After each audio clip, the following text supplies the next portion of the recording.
but nothing ever stopped me from dusting off my shoes. You might think you'll see me falling to. Hi, and welcome to Run Tall with Tim. I'm Tim. Thanks for being here. I always appreciate the time that you and I get to spend together, so thanks for tuning in.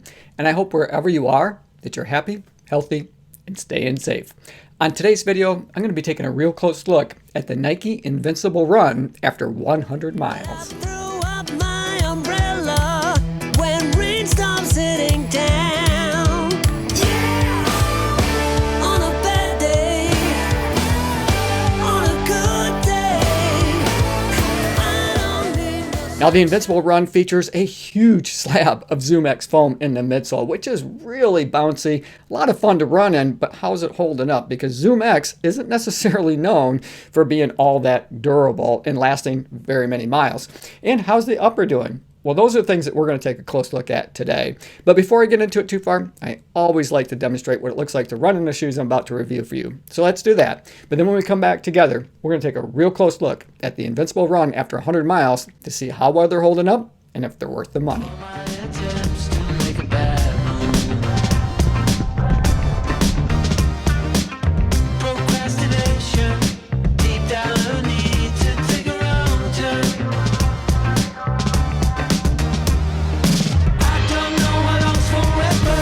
We could never stick together that long. Let it all just blow to pieces.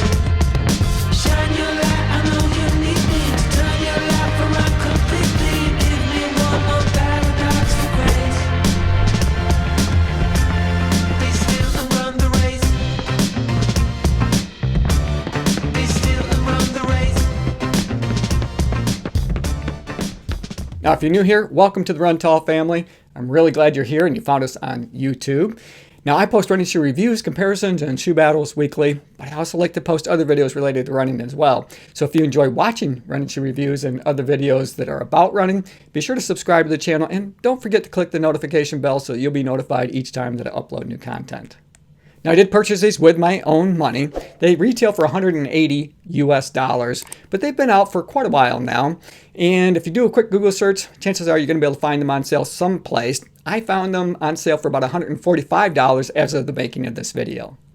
I did order mine true to size, and for me, that's a US men's size 9.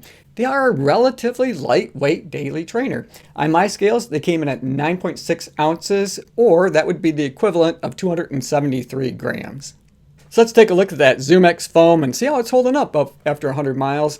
And as I mentioned, it has a huge slab of it here. So just how much? Well, it's got 39 millimeter stack height in the heel and 30 millimeters up in the forefoot. So it has a 9 millimeter offset from the heel to the toe. And I can say that after 100 miles, this ZoomX foam is holding up remarkably well. Way better than I thought that it was going to, because, you know, ZoomX foam is not known to be all that durable. You take a shoe like the Nike Next Percent 2, shoes like the Alpha Fly, things that feature that ZoomX foam, you can really only get about 200 miles, maybe, stretching it out of those shoes. But I have over 100 miles in these, and they're still going strong. They still feel just as bouncy, have just as much energy return coming out of that midsole as the first time that I ran in these. So I'm impressed with the way that this midsole is holding up. Now, the feeling that you get in running in these, the performance-wise, there's a ton of bounce and a ton of energy return, like I mentioned, but I would say that it is not directed. So it seems to be uncontrolled bounce to me.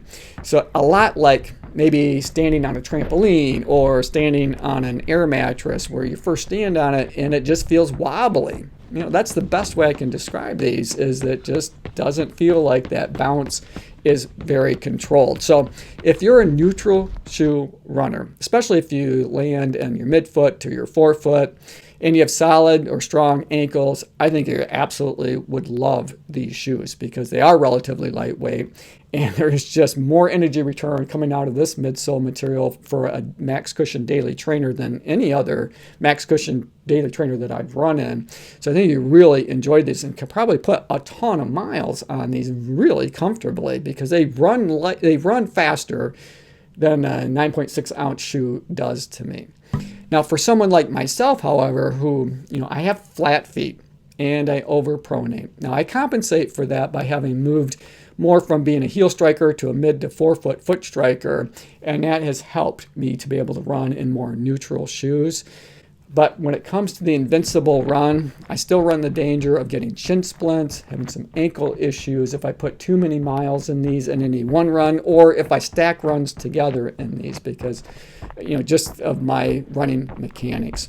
But again, if you're a neutral shoe runner, solid ankles, I think in terms of the midsole, these are definitely worth checking out because they're one of the few max cushion daily trainers, really one of the few daily trainers from 2021 that feature a wow factor. We've seen a few. I like the New Balance Rebel V2, for example, behind me as a lightweight daily trainer, great for doing some speed work that has that wow factor. But as a max cushion daily trainer for those long run, the recovery run, that type of thing, these are one of the few that actually have that wow factor that I think is worth checking out. So let's flip these over and we'll take a look at the outsole, see how they're protecting all of that ZoomX foam that we just talked about. And here you can see that they have the entire bottom of the shoe covered in rubber from the heel all the way through to the toe to protect all that ZoomX foam. It's a thin layer, but it does a good job. And I've had these out in all kinds of weather conditions. I've had them out in the middle of a snowstorm before. I've taken them out here in spring when it's been a lot more wet conditions to run in. And these have done a really good job with that waffle pattern. Make me feel pretty safe when I'm out on those different types of road conditions. So I think they did a good job there. And it's holding up really well. It really isn't any unusual wear signs or patterns, so it doesn't seem to be wearing out prematurely. There's a little bit of wear up where I toe off, but it's what you would expect to find after you put 100 miles on a pair of shoes. So nothing unexpected there. And I think they did a good job with just about the amount of rubber that they included there. I don't think that they would have wanted to skimp anywhere because of that ZoomX foam is so soft that if there was any exposed ZoomX foam, that would probably get tore up pretty quickly. So I think that their choice to cover from the heel all the way to the toe was a good one. Now the upper features their fly knit material. It's a little bit coarse to the touch. It has kind of a plastic type feeling to it. That's not my favorite, but it is highly breathable. Lots of airflow. So from a comfort standpoint and keeping your feet cool out on those runs, these do a good job. They're also not water resistant at all. I have had these in some pretty wet conditions and my feet got pretty wet because this material does not repel water. It just seems to flow right through it. So if you run in rainy conditions or you have to run out in any kind of wet type of an environment, these might not feel all that terrific to you. But having said that, they do dry relatively quickly as well. So they get wet fast, but they do seem to dry out fairly quickly. Now, in terms of durability, that upper seems to be holding up pretty well. You can see up around the toe box that they've got a little bit of structure here with a plastic overlay. Not much else really going on except for their Nike swoosh logo that they have from the midfoot back to the heel. The comfort-wise, I got locked in and secure across the midfoot section. That felt really comfortable. Plenty of room for me to be able to splay my toes. I never felt like my toes were kind of scrunched up at all, so that was really comfortable and has been and continues to be comfortable. All the way back to the heel counter, and since I'm talking about that, I'm just going to put it up on my shoulder and give it kind of that pinch test in the heel. And you can see that it has a lot of structure back here, and it has this plastic heel clip that they feature as well. Now that's intended to give you some stability, and while it does hold your heel in place, it's that midsole material that makes it feel unstable, as I had mentioned. So I'm not sure exactly how much this heel clip does, except for maybe create a nice heel pocket for your heel to set in. But in terms of any kind of pronation control, that's not helping out, at least not for me anyway. Now the tongue is well padded, it's comfortable, didn't have any issues with it at all. It is gusseted, as you can see, it has that material there to hold it in place. Lots of padding up where the laces are going to come across the top of your foot. So I never at any point in time felt those laces cutting across my feet. So it's really comfortable. I think they did a good job with the tongue. And, I appreciate that. Now for this heel collar and the tab, shame on you, Nike. I mean, this shoe retails for $180 US. And the kind of wear that I'm seeing around the collar of the shoe up towards the top of the eyelet chain really should never happen. For a shoe that has 100 miles on it, typically when I do 100-mile shoe reviews, You know, the upper is usually in pretty pristine condition. You know, a lot of times I'll say it looks just like it was brand new right out of the box. Well, in this case, I can't say that because it's got some pretty good rip or tear right up here on the heel collar, right near where that extra eyelet is, where you would use to tie your runner's knot. And why that is, it has to be the laces that are rubbing up against that material that's causing that to rip. And again, that's just after 100 miles. So what will that rip look like in another 100 miles, 200 miles? You know, I don't know. You know, it didn't affect the performance of the shoe, I can say that. But it is disappointing to think or to see that it is ripping around the collar. Now, in terms of the padding and the comfort around the collar and the heel tab, you know, there's plenty of it there. You shouldn't be concerned at all about the comfort of the padding that they included.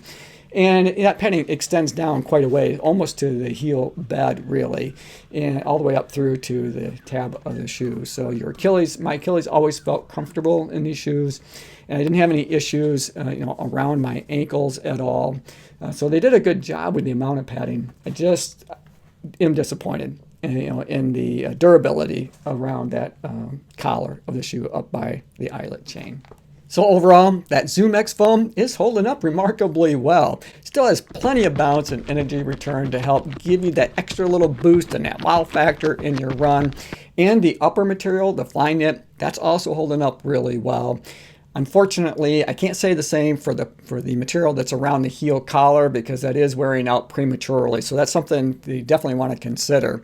Now, if you're a neutral shoe runner and you have strong ankles, and you can find these on sale for, like I said, $145 US right now, I think they're absolutely worth checking out. I think you're going to be surprised at just how much fun that these are to run in. If you overpronate, or you have flat feet like I do, and you're prone to things like shin splints or ankle injuries, then I would just say proceed with caution. They are fun to run in, but I'm not sure that it's worth the risk. And if you want to learn more about that, I did not take necessarily my own advice, so I'm speaking from experience that it may not be worth that risk.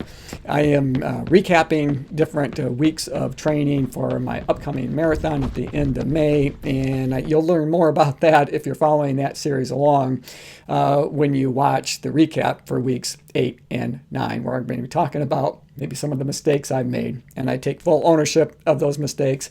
It's not the shoe's fault. It's the person putting the shoes on their feet. So, hey, I hope you guys enjoyed the video.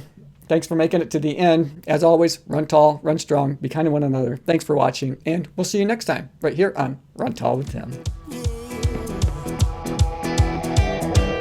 Out in stormy weather, I might have the blues, but nothing ever stopped me from dusting off my shoes.